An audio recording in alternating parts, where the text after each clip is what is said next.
The rain outside was strange. Heavy, unrelenting rain.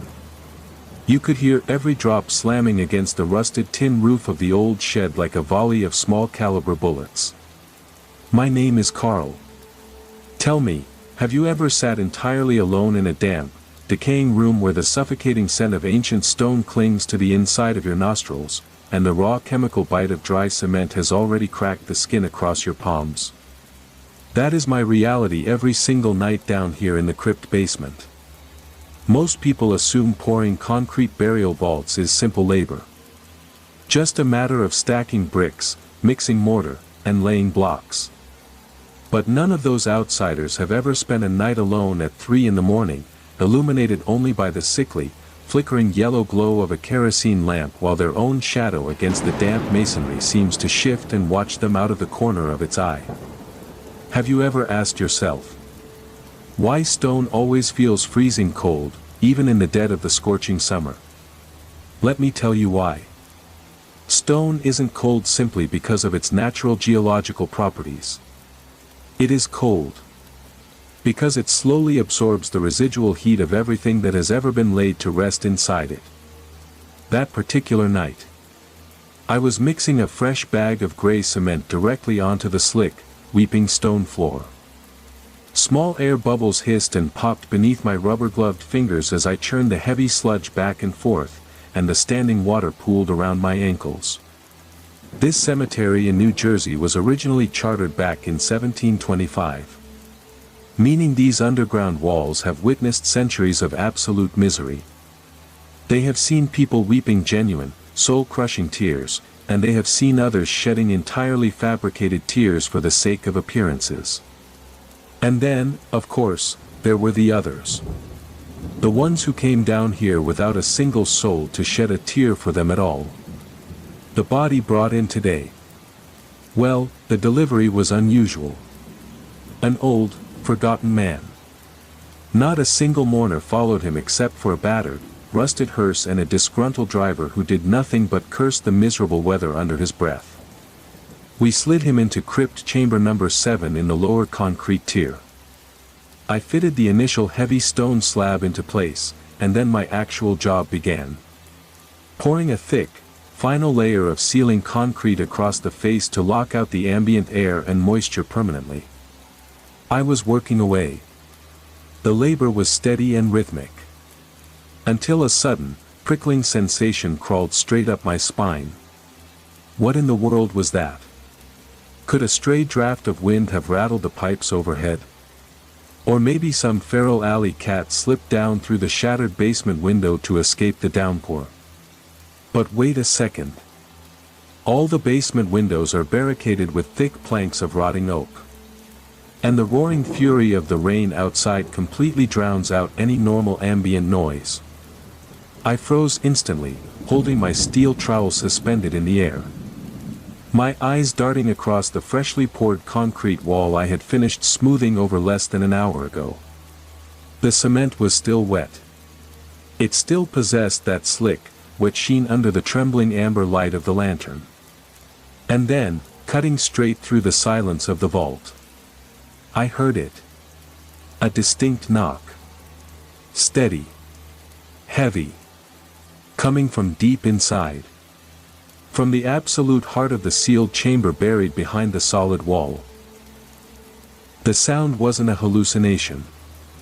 I've spent enough nights in this graveyard to know the difference between the settling of old stone and something trying to communicate. My heart hammered against my ribs, a frantic rhythm that echoed the thudding coming from behind that wall. Thump. Thump. Thump. It was deliberate. It was patient. It was coming from the chest cavity of the man I had sealed away only an hour ago. Have you ever felt the air in a room turn thick, like you're trying to breathe through a heavy woolen blanket? That's what happened next. The temperature plummeted.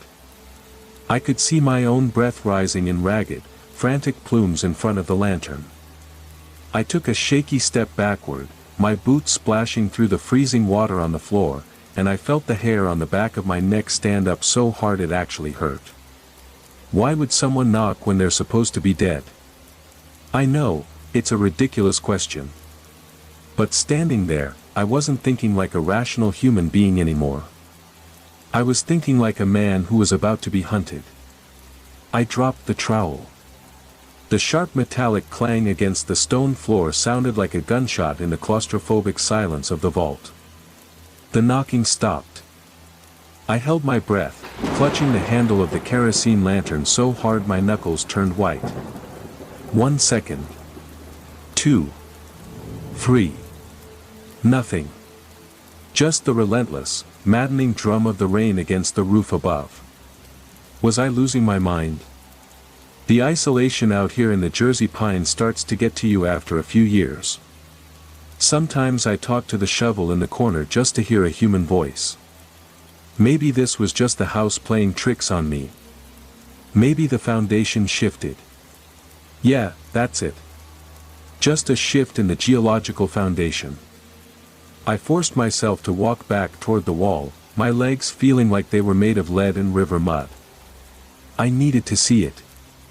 I needed to make sure it was just a draft, or a loose stone, or something logical that wouldn't keep me awake for the rest of my miserable life.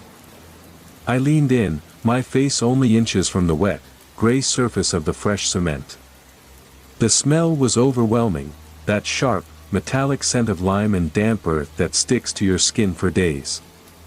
I reached out a trembling finger, hovering just a millimeter away from the surface. And that's when I saw it. A tiny, microscopic crack appeared right in the center of the seal. It wasn't a structural crack. It wasn't from the stone drying unevenly. It was a scratch. A long, jagged gouge, as if something sharp, something with nails, something with intent, had just been dragged across the inside of the wall. And then, right before my eyes, the crack widened. A dark, viscous liquid, not water, not mud, but something thicker and colder, began to seep out from the hairline fracture, trickling down the pristine gray finish of my work. I stepped back, but my heel slipped on the slick floor and I went down hard. My lantern tilted, the flame guttering and threatening to die, casting elongated, dancing shadows that looked like grasping fingers clawing at my boots. I couldn't move. I was paralyzed, pinned by the sight of that wall beginning to bulge outward. Something was on the other side. And whatever it was, it didn't like being buried. Do you know what it's like to see the solid, unyielding reality of a tombstone start to bow under pressure? It shouldn't be possible. But it was happening. The concrete was deforming, bulging like a blister about to pop. I grabbed the lantern, my fingers slick with cold sweat. I had to get out. I had to run up those stairs and never, ever look back at this godforsaken cellar again. But as I scrambled to my feet, the sound came again, only this time, it wasn't a knock. It was a sound like tearing fabric. Or like dry, brittle parchment being shredded. And then, from the exact center of the bulge, a single, pale, gray-blue finger punched straight through the concrete. It was stiff. It was dead. And it was reaching directly for my throat. The reach through the gray. I slammed my back against the opposite damp stone wall so hard that the breath left my lungs in a sharp, painful hiss. My fingers dug into the cold moisture of the brickwork behind me as my eyes remained locked on that single, gray-blue finger protruding from the freshly poured concrete. It didn't look right. Human flesh, even in death, is supposed to have a certain weight, a certain texture. This looked like something carved out of wet clay and forgotten in a freezer for a century. The skin was stretched so tight over the bone that it looked translucent, and the fingernail, long, yellowed, and caked with dried black dirt from who knows where, curved downward like the talon of a scavenging bird. Have you ever stared at something so entirely impossible that your brain simply refuses to process the math behind it? That's where I was. My mind kept trying to feed me stupid excuses, asterisk it's a hallucination caused by the chemical fumes. The cement is reacting with the damp air and playing tricks on your depth perception, asterisk. Yeah. Keep telling yourself that, Carl. while a corpse tries to claw its way out of a tomb you sealed with your own 2 hands. The finger twitched. Once. Twice. Then it curled inward, pressing against the edges of the jagged hole it had just punched through the wall, using the leverage to widen the gap. A sickening, wet grinding sound filled the cramped basement, the noise of concrete aggregate snapping under pressure, mixed with a low, rattling hiss that sounded like air escaping from an old punctured tire. Then came a second hand. It burst through the wall right beside the first one, fingers splayed wide, scratching frantically at the air as if searching for something to grab onto. The sleeve of a rotting, moth-eaten suit jacket frayed around the wrists, exposing skin covered in dark, bruised blotches that looked like map lines of some forgotten country. I couldn't look away. My boots were glued to the floor by sheer terror. Why didn't I run when I had the chance? Why do we always freeze when the nightmare steps out of the dark and into the flickering light of our lanterns? The hole was getting bigger now. Chunks of heavy, wet concrete were sliding down the face of the crypt, splashing into the shallow puddles around my feet with heavy thuds. A draft blew across the room, not the cold, damp air from the open cellar door upstairs, but a wind that smelled like an open grave dug in the middle of a swamp. A smell so thick, so aggressively foul, that it made my stomach heave, forcing me to swallow the bitter bile rising in the back of my throat. And then, from deep within the hollow interior of the concrete chamber, a sound drifted out. It wasn't a voice. Not quite. It was a wet, rattling vibration, like someone trying to speak underwater, or the sound of dry leaves being dragged across a rough gravel path. *H. What do you do when the dead start talking back to you? Do you answer them? Do you ask them how the weather is down there? I know, it sounds insane. When your survival instinct is completely short-circuited by raw, unadulterated panic, your brain starts throwing out the most bizarre, useless thoughts just to keep from completely shattering. I found myself wondering if the old man had left his pocket watch running inside his vest. *Tick. Tick. Tick *. Except there was no watch. Just the sound of those dead fingers widening the breach, pulling away chunks of gray mortar with terrifying, unnatural strength. The hands gripped the edges of the broken opening, the pale thumbs digging deep into the wet cement as if it were nothing more than soft dough. Slowly, agonizingly, something began to press forward from the darkness inside the crypt. A shape. A mass.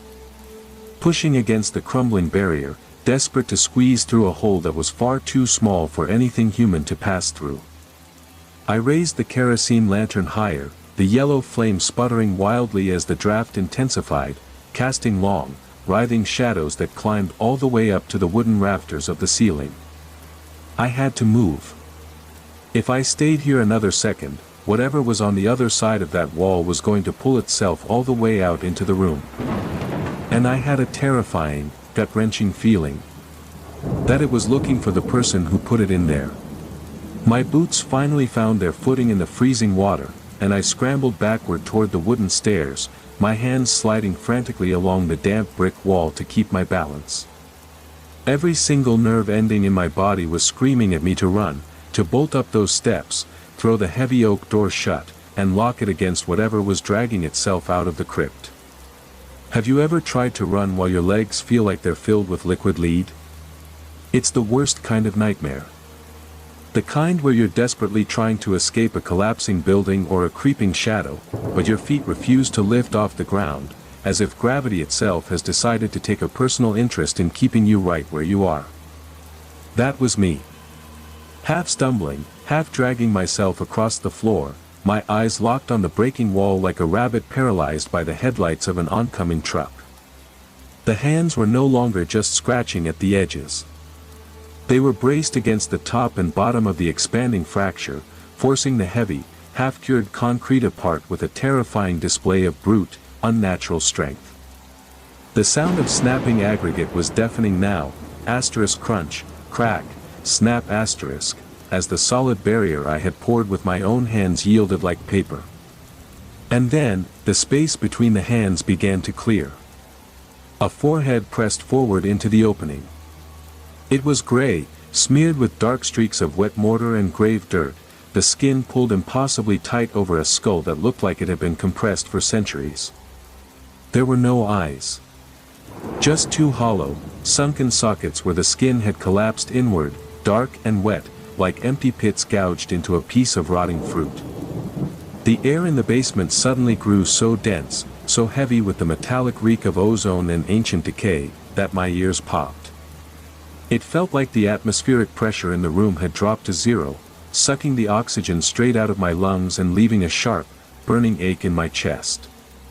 Why does fear always taste like copper?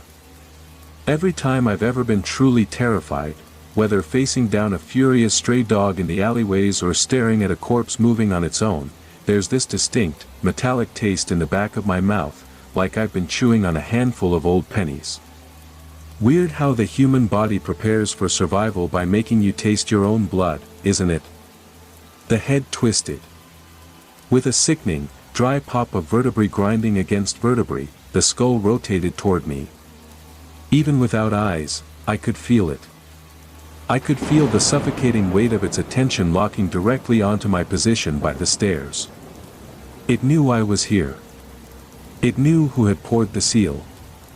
The rattling breath from inside the chest cavity grew louder, vibrating through the hollows of the room like a low-frequency hum that made my teeth ache in my gums. Itch. It wasn't just trying to escape anymore. It was trying to speak. I reached the bottom of the wooden staircase, my trembling hand finally gripping the rough, splintered wood of the first banister. I could make it up. If I moved right now, if I just ignored the horror gripping my chest and climbed, I could burst out into the rainy night air of New Jersey and never look back at this cursed graveyard again. I could pack my bags, catch a bus south, and spend the rest of my life pretending I never learned how to mix cement. Foot on the first step. Then the second. My heart was beating so hard against my ribs I thought the bone was going to crack. And then, from behind me, echoing across the wet stone floor of the crypt, came a sound that froze every drop of blood in my veins. It wasn't a rattle. It wasn't a hiss. It was a voice. Dry, raspy, and sounding like stones rolling together at the bottom of a dry well, whispering my exact name straight into the empty air of the basement. Carl. My boot hovered right above the second step. Frozen. Like someone had hit an invisible pause button on the entire universe. My name. He said my name. How in God's name could a man who had been dead for hours, a man whose medical certificate was signed, whose paperwork was filed, and whose body I had personally slid into a concrete vault, possibly know what my mother named me? Have you ever noticed how fragile a human being actually is? We spend our whole lives acting like we're masters of the earth, building skyscrapers, driving fast cars, arguing over stupid things like money and pride. Then a rotting corpse whispers your name in a basement at 3 in the morning, and suddenly you realize you're just a sack of warm water waiting to spill. I slowly turned my head back. I didn't want to. Every logical fiber of my brain was screaming at me to keep climbing, to shut my ears, to run for the door and let the devil take the cellar. But curiosity. That sick, morbid curiosity that drags us into every horror we ever face. It forced my neck to pivot. The head was halfway through the jagged hole now. The shoulders, covered in that threadbare, moth-eaten suit jacket, were wedged tightly against the rough edges of the broken concrete, scraping and tearing as the thing forced its upper body out into the room. The dark, viscous fluid I saw earlier was pouring freely from the tears in its skin now, dripping in slow, heavy drops onto the wet floor. Asterisk plop. Plop. Plop, asterisk. Like a leaky faucet in a condemned house. Carl. It spoke again. The voice wasn't coming from vocal cords. Vocal cords require air, warmth, life. This sounded like something rubbing two dry pieces of sandpaper together inside a hollow wooden box. It was flat. Deafeningly quiet, yet it cut straight through the roaring sound of the rain outside like a knife through silk. The faceless head tilted upward, the dark, sunken hollows of its eye sockets scanning the damp rafters before slowly dropping down to lock onto my terrified face. "You forgot the coin." The coin? What the hell was it talking about? In ancient Greece, sure, they put an obol under the tongue to pay the ferryman across the river Styx. This wasn't ancient Greece. This was modern-day New Jersey, 1975. We don't put coins in mouths here, we put them in cheap wooden boxes and cover them in gray cement so they stop smelling up the county morgue. Why would an old, forgotten man care about a coin? Unless the coin wasn't for the ferryman. Unless it was the price of admission to leave this room alive. My hand slipped slightly on the wooden banister, my palms slick with cold sweat. The lantern in my left hand was guttering badly now, the oil running low, the yellow flame shrinking down to a pathetic little blue dot that threatened to wink out at any second. If this light goes out, I am completely, utterly blind in a room with something that doesn't need light to see me. "I don't have any coin," I whispered back. My voice sounded small. Pathetic, cracking, and small. Like the voice of a frightened child hiding under a bed during a thunderstorm. The thing in the wall stopped pulling itself forward for a second. The rattling breath paused. Then, a sound that made my stomach turn completely inside out began to echo from deep within its chest cavity. It was laughing. A dry, hacking, rattling wheeze that sounded like gravel sliding down a chute. The laughter did not sound human in the slightest. It sounded like dry, ancient branches snapping under the heavy boots of someone walking through a dead, forgotten forest in the middle of a freezing winter night. The vibration traveled right through the soles of my heavy work boots, rattling up my shins and settling heavy and cold in the pit of my stomach. Have you ever wondered why old wooden houses make those random popping noises when everyone else in the neighborhood is fast asleep? People always tell you it is just the lumber contracting as the temperature drops outside. A completely logical, boring explanation for everything in life. But have you ever stayed awake long enough to realize that sometimes, the house is not contracting at all? Sometimes, it is just standing still and listening to the things hiding in the dark. The thing trapped in the wall wrenched its right shoulder forward with a violent, sickening crunch of calcified bone and dried tissue, finally clearing the narrow gap of the breach. It slumped forward onto the wet stone floor of the basement, spilling out of the crypt like a heavy sack of wet laundry thrown carelessly from a second-story window. The moth-eaten suit was caked in gray dust and dark, coagulated fluid that left a long, smearing trail across the fresh cement I had spent hours smoothing over. My masterpiece. Ruined by a corpse that simply did not know how to stay dead. I wanted to laugh, too. Just a short, hysterical burst of laughter to match its rattling wheeze. Because what else do you do when your entire reality shatters into jagged, impossible pieces right before your eyes? You either scream until your throat bleeds out, or you stand there and watch the nightmare crawl right toward your boots. No coin. The creature rasped, its voice scraping against the damp brick walls like a rusty blade being dragged over stone. It did not use legs to move across the floor. It dragged itself forward, its long, gray-blue fingers digging deep into the standing water and gravel, pulling its heavy, broken torso toward me with terrifying speed. Each movement carried the distinct quality of an old machine grinding its unlubricated gears, a relentless mechanical dragging that echoed through the empty chamber. I could not lift my feet to save my life. The second step of the wooden stairs felt like it had grown deep roots straight into my heels. My brain was screaming at me to climb, to throw myself up those stairs, but my muscles had completely disconnected from my will. It is a strange feeling, total and absolute helplessness.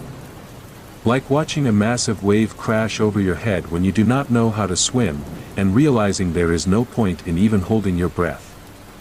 The creature stopped about 3 feet away from where I stood frozen against the banister. The stench of decay was so thick now that I could literally taste it on the back of my tongue, a heavy, metallic flavor of old copper, wet soil, and something sulfurous, like struck matches in a closed room. It raised its head slowly. The hollow, sunken socket stared right at me, even though there were no eyeballs left in the skull to catch the faint, dying light of my kerosene lantern. It raised a slow, trembling hand. The long, yellowed fingernail pointed directly at my chest. Right over my heart. Then, you pay with yours. Then, you pay with yours. Those agonizing words bypassed my eardrums entirely, sinking straight into the marrow of my bones and freezing my blood. It is a horrifying realization when you understand that a threat is entirely metaphysical. This abomination did not merely want to break my neck, it wanted the engine of my life. It wanted my beating heart to replace whatever it lost in the damp earth. Have you ever experienced that moment of pure panic where your rational brain gives up on logic and hands the steering wheel over to your reptilian survival instincts? People like to imagine they would be brave. They watch horror films safely in their well-lit living rooms and criticize the protagonist. But let me tell you the unfiltered truth about real terror. When you are alone in a flooded cemetery basement at 3 in the morning, staring into the eye sockets of a corpse you buried beneath concrete 2 hours ago, there is no bravery. There is only the desperate, burning need to exist for one more second. The intense paralysis locking my legs to the stairs finally shattered. My body reacted on its own. My right hand gripped the rusted metal lantern handle and swung forward in a frantic arc propelled by adrenaline. I hurled the heavy fixture directly at the decaying face of the creeping creature. The thick glass globe shattered violently against the dense stone floor. A flash of orange fire erupted as the spilled kerosene ignited upon the wet gravel. That burst of illumination cast a towering, monstrous shadow of the crawling corpse against the weeping brick walls, stretching all the way up into the rafters. And then, the deep standing water on the floor swallowed the flames entirely, suffocating the light in a single instant. Absolute, crushing darkness collapsed around me. If you have never been underground when every source of light vanishes, you cannot comprehend the terrifying weight of it. It becomes a physical presence, pressing against your eyeballs, making you feel buried alive under a mountain of black soil. The darkness strips away direction, balance, and sanity. I spun wildly in the pitch black and threw my body weight toward the wooden staircase. My steel-toed boots pounded against the rotting planks, sliding on the slick moisture. My bare hands scrambled along the splintered handrail, tearing the skin clean off my palms as I hauled my heavy frame upward, blind and gasping. Directly below me, echoing through the cramped stairwell, I heard the horrifying sound of the pursuit. It was not climbing like a normal human. I heard the sickening noise of heavy, decaying flesh dragging itself over the sharp edges of the steps. Those long, gray-blue fingers were pulling its broken body up the steep incline with a relentless, mechanical efficiency. The agonizing scraping of its yellowed fingernails tearing deep gouges into the wood echoed directly behind my heels, growing closer with every passing second. You know that feeling, do you not? When you walk up the basement stairs in your quiet home after turning off the lights, and every nerve in your back screams that something is reaching from the darkness to grab your ankle. You tell yourself it is just your imagination. You force yourself to walk up at a steady pace to prove you are not afraid. But what if you were right all along? What if that dread crawling up your spine was real? I felt the freezing, corrupted air radiating upward. It was climbing faster than I was running. My lungs burned fiercely, pulling in desperate gasps of foul air, but the relentless grinding sound of the dead man dragging himself upward was steadily gaining. I could hear its wet, rattling breath hissing through its ruined chest cavity, impossibly close to my trembling legs. I finally reached the small top landing. My bloody hands slammed against the solid oak wood of the main cellar door. It felt like the gates of salvation. I just needed to turn the heavy iron latch, push it open, and throw myself into the torrential New Jersey rain.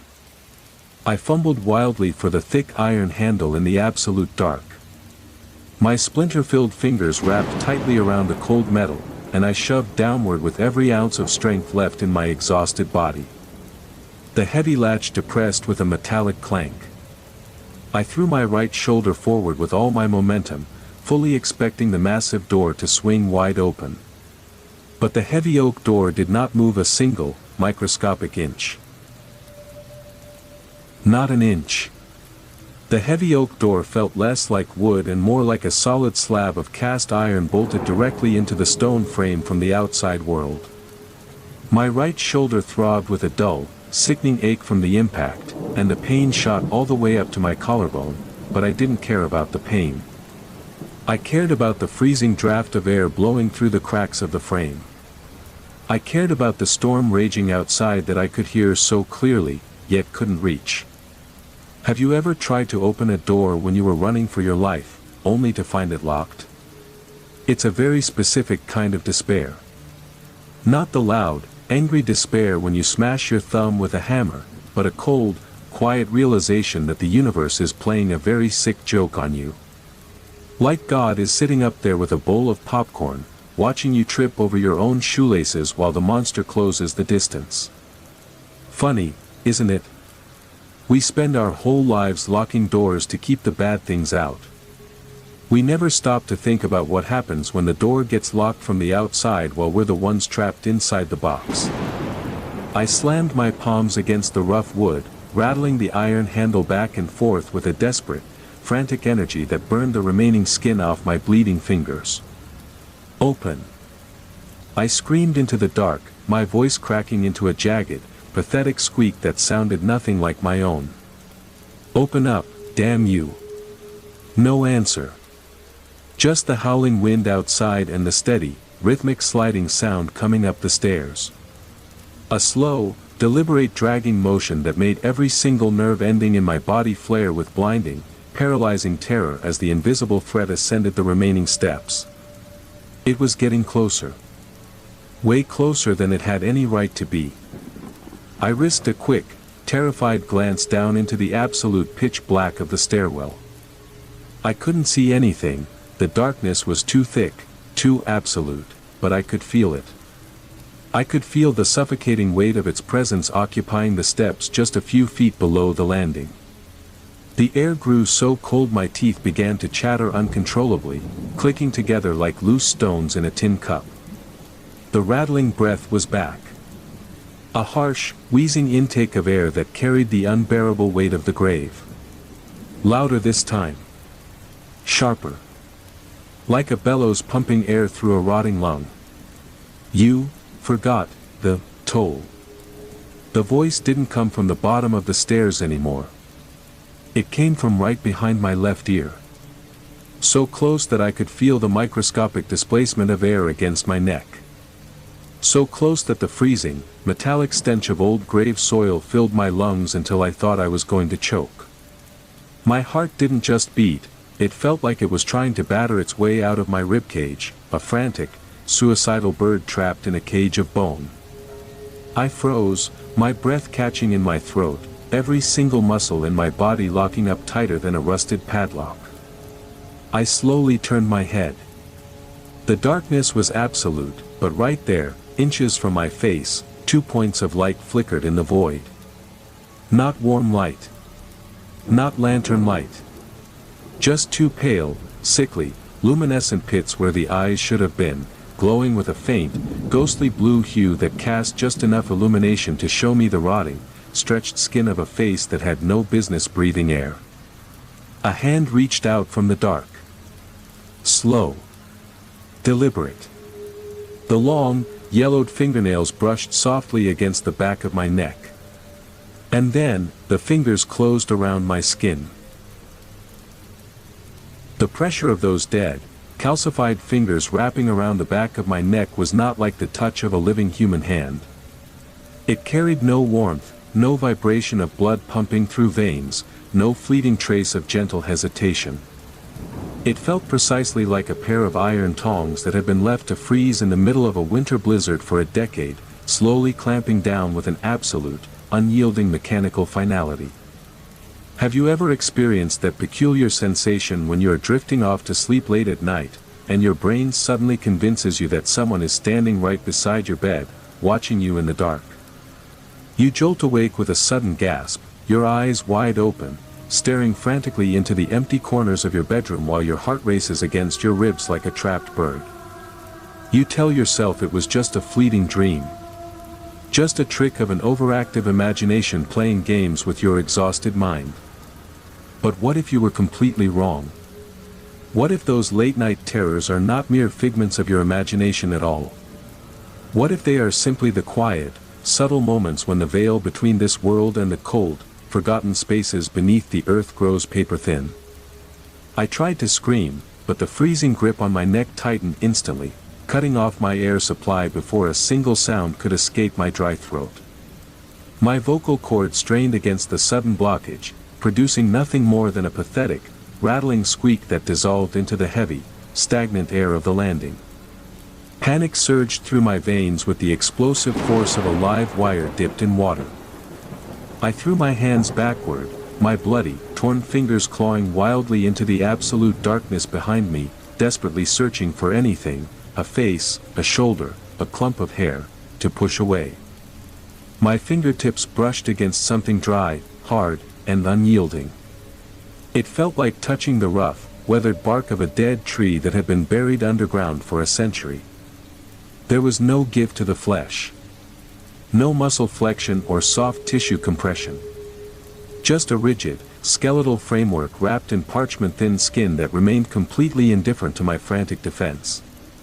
The pale, glowing blue points of light hovered closer, inches from my own terrified eyes in the suffocating blackness. They did not blink. They did not dart around with the nervous energy of the living. They simply stared straight through me with an ancient, bottomless hunger that made my soul feel as though it were slowly dissolving into nothingness. And then, right beside my ear, the raspy, gravel-like whisper returned, vibrating directly through the bones of my skull. The debt must be paid. Think about the choices you make every single day of your life. The small, insignificant corners you cut when nobody is watching. The promises you break because you assume the consequences will never catch up to you.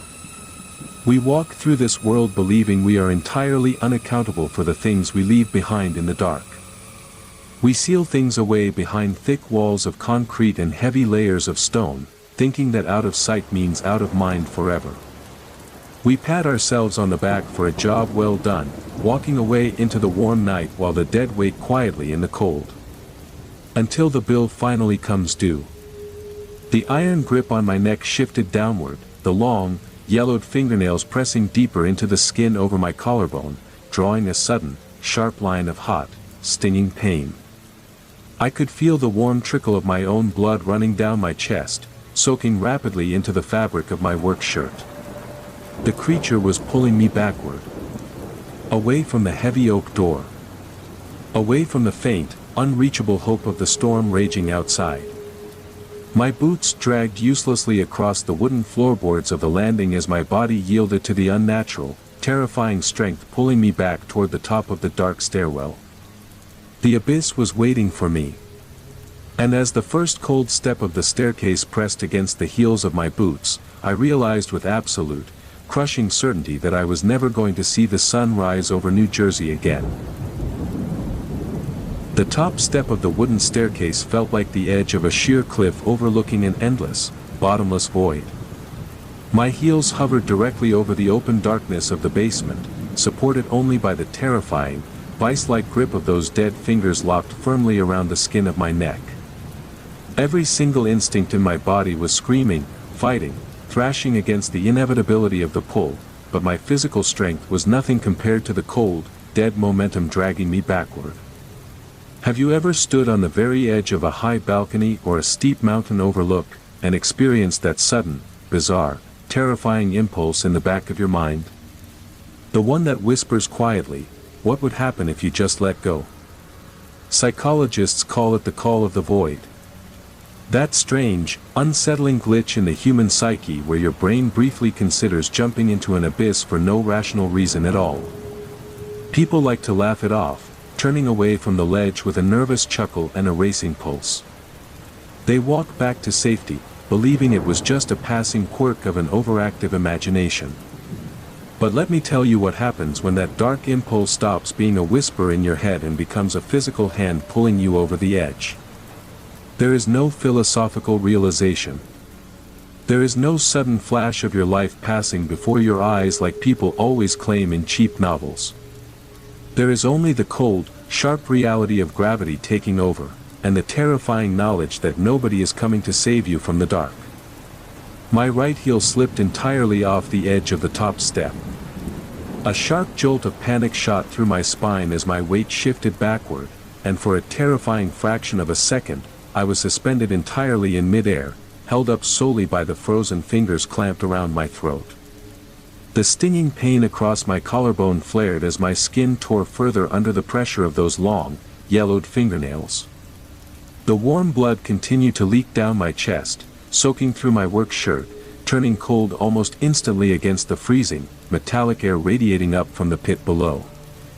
The glowing blue points of light hovered directly in front of my face in the absolute blackness, unblinking, unfeeling, utterly devoid of any human empathy or mercy. They were watching me drown in my own terror. And then, the creature began to descend the stairs. Not by walking. Not by climbing down like anything natural. It simply let its heavy, broken torso slide backward down the wooden incline, dragging me right along with it into the absolute depths of the cellar. Scrape, squeak, thump. My back slammed violently against the sharp edges of the wooden steps one by one. Each impact knocked the remaining breath completely out of my lungs, sending agonizing shockwaves of pain rippling up my spine and scrambling my thoughts into a chaotic, spinning blur. The smell of old damp earth, rotting fabric, and stale copper grew suffocatingly intense, filling my nose and mouth until I couldn't tell the difference between the air I was breathing and the grave dirt caked on the creature's coat. Why do we spend time worrying about the future? We plan weeks, months, lives down to the smallest detail, as if tomorrow is guaranteed like a signed contract. We worry about bills, careers, and mistakes we made years ago that nobody remembers. And then, in a quiet moment in the middle of a rainy night, the universe pulls the rug out from under your feet, and you realize how utterly meaningless those worries truly were. You aren't worried about rent anymore when a corpse drags you down a dark flight of stairs to pay a debt. We reached the bottom of the staircase with a heavy, jarring thud that rattled my teeth in my gums. The stagnant, flooded water of the basement floor rushed over my boots, soaking my socks and freezing my feet to the bone, but I barely even felt the cold anymore. My entire world had shrunk down to two things.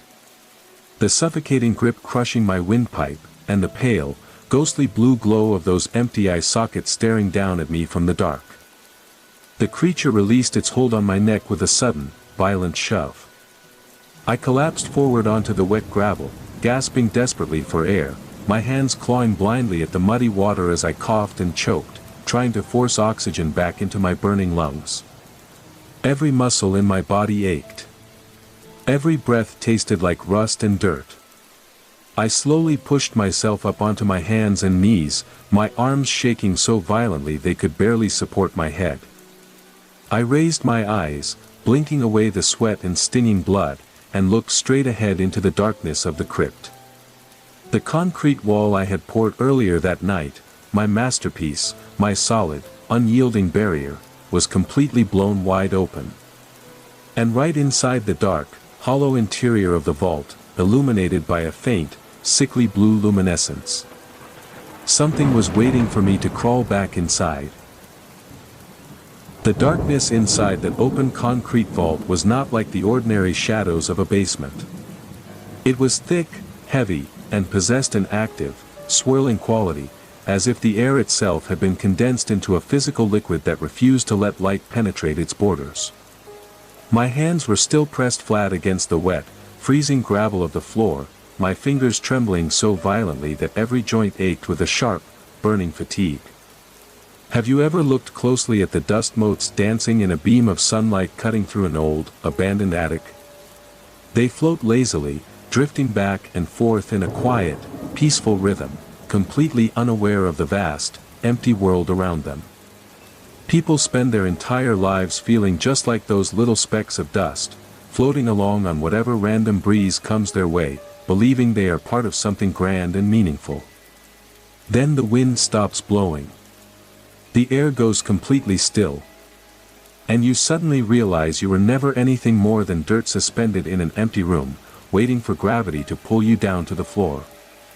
I forced my lungs to pull in another ragged gasp of air, the metallic taste of my own blood coating the back of my throat like copper filings. The creature was standing right at the edge of the breach now. It didn't use hands to pull itself up this time. It rose effortlessly from the wet floor, its tall, skeletal frame unfolding with a series of sharp, dry pops that echoed like gunshots in the enclosed space of the cellar. The moth-eaten suit hung loosely from its emaciated shoulders, dripping that dark, viscous fluid onto the fresh cement, completely ignoring the fact that it had just dragged me across a flight of wooden stairs like a ragdoll. It raised a long, gray-blue arm and pointed a single, yellowed finger directly at the dark, hollow interior of the crypt chamber behind it. Inside. The word didn't vibrate through the room this time. It echoed straight inside my skull, loud and clear, like someone shouting directly into an empty metal bucket. Why do we fight so hard to stay alive when deep down inside, we all know how this story ends for every single one of us? We spend decades building houses, protecting our names, stacking up memories and possessions like children building castles out of wet sand on an incoming tide. We know the water is coming. We know the waves will wash it all away into nothingness. Yet we scream and cry and claw at the air the second the tide touches our toes, desperate for just one more second of the meaningless struggle.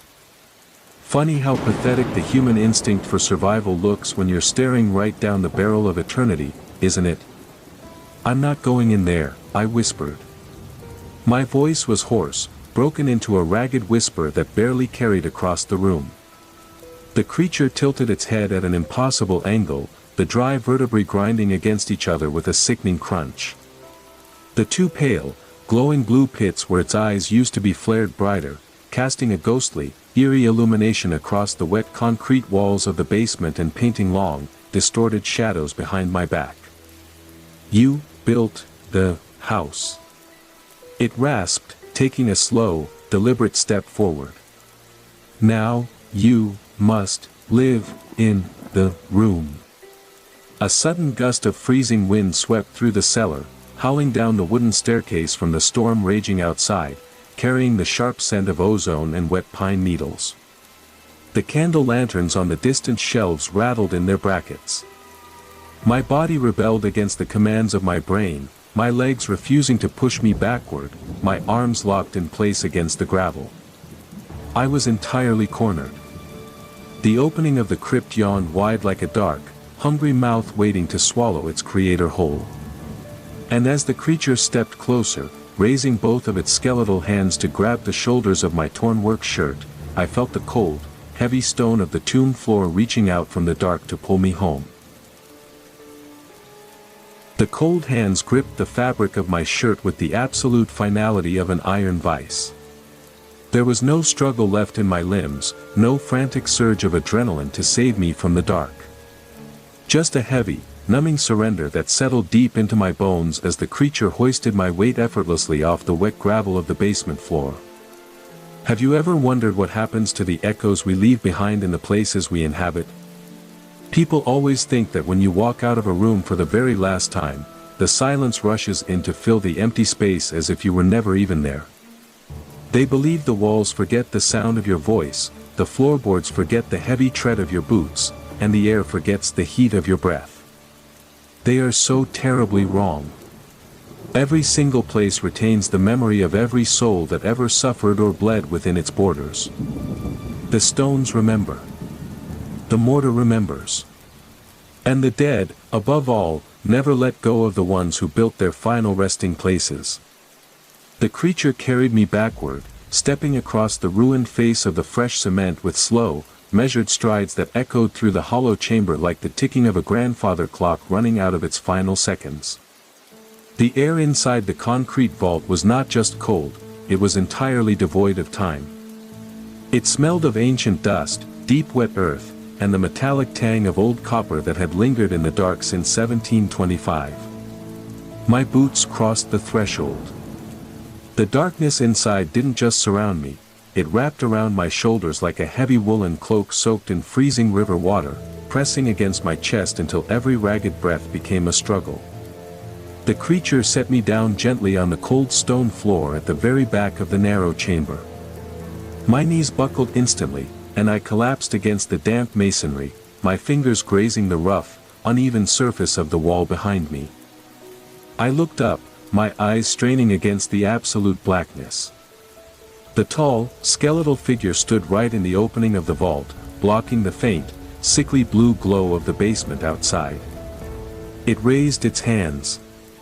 And then, with a slow, agonizingly deliberate motion, it began to pull the broken pieces of the concrete wall back together. Think about that for just a moment. We spend our entire existence trying to wall ourselves off from the rest of the world, building secure little boxes of stone and concrete to keep out the cold, the dark, and the unknown. We lock the doors, draw the curtains, and convince ourselves we are completely safe inside our own little kingdoms. We never stop to consider a terrifying, simple truth. The very walls we build to keep the monsters out are the exact same walls that will eventually keep us locked in with them. The heavy chunks of gray mortar slid seamlessly back into place, driven by an invisible, unnatural force that defied every law of physics and logic I had ever known. The cracks vanished one by one. The jagged edges smoothed over. The damp, fresh cement sealed shut with an absolute, unyielding permanence that left no room for hope, no space for escape, and no way out. The blue light grew dimmer. And dimmer. Until there was nothing left at all. Just the crushing, suffocating weight of absolute darkness, pressing in from every single direction.